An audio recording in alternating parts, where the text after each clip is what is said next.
Showtime fam nagkulitan matapos ang show, Kim Chiu tapos na sa panibagong endorsement shoot.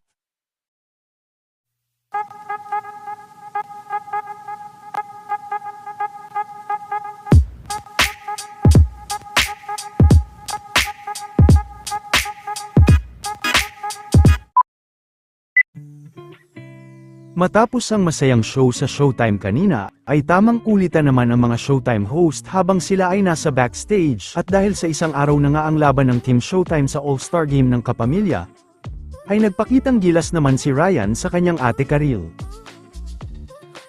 Ayon din kay Karil ay ang ganda umano ng suot ni Ryan. Nagre-reklamo pa. Ang ganda kaya ng suot mo! Ito naman ang kagad na ginawa ni Ryan. Happy ka lang? Hirit pa ni Karil na mukha umanong referee si Ryan.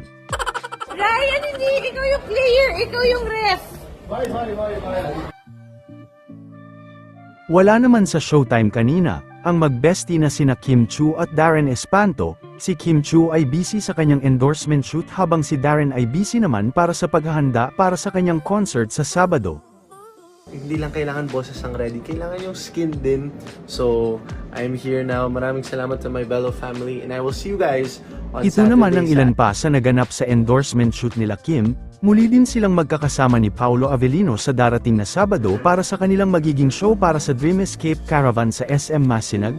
Makakasama din nila ang cast ng What's Wrong with Secretary Kim. So fit and sexy.